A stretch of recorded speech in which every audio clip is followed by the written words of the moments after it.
তানভীর সাকলাইন নূর, global নিউজে আপনাদের সাথে রয়েছি। এখনকার বিশেষ খবর। ছাত্র জনতার আন্দোলন দমনে সাবেক স্বরাষ্ট্রমন্ত্রী আসাদুজ্জামান খান কামালের বাসায় প্রতি সন্ধ্যায় কোর কমিটি বৈঠক বসত। এতে আইন শৃঙ্খলা বাহিনী ও গোয়েন্দা সংস্থার সাবেক শীর্ষ কর্মকর্তারা উপস্থিত থাকতেন। সেখানেই মূলত আন্দোলন দমনের নীল নকশা তৈরি হতো।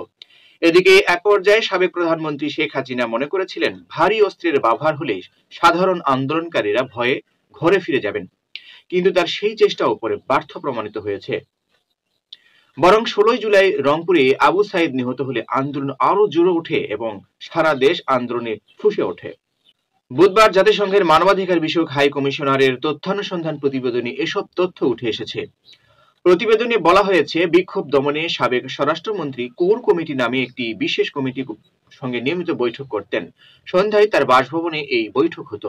এতে অংশগ্রহণকারীদের মধ্যে ছিলেন সাবেক পুলিশ মহাপরিদর্শক, বিজিবি, র্যাব, আনসার ভিটিবির সাবেক মহাপরিচালক, DGFI, NSI, police special branch ও এনটিএমসির প্রধান এবং ঢাকা মেট্রোপলিটন পুলিশ কমিশনার।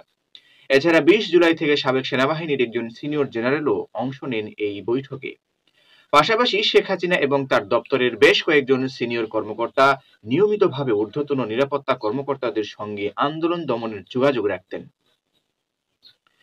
এতে আরো বলা হয়, গত বছরের 14 জুলাই সন্ধ্যায় আওয়ামী লীগের সাধারণ সম্পাদক ও নিষিদ্ধ সংগঠন ছাত্রলীগের সভাপতি ছাত্রলীগ সমর্থকদের বিভিন্ন বিশ্ববিদ্যালয়ে ছাত্র বিক্ষোভকারীদের উপর সশস্ত্র হামলা চালাতে উস্কানি দিয়েছিলেন।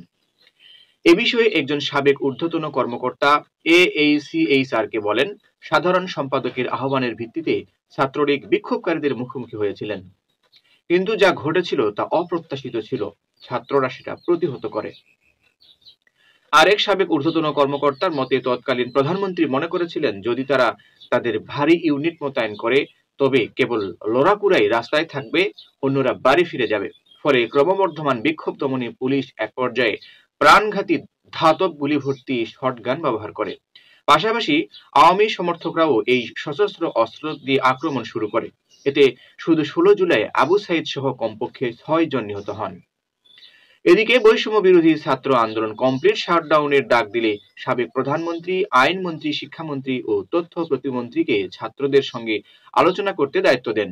তবে সেই পর্যায়ে ছাত্ররা আর আলোচনা করার জন্য প্রস্তুত ছিল না, কারণ ছাত্রলীগ ও পুলিশ হামলার কারণে তারা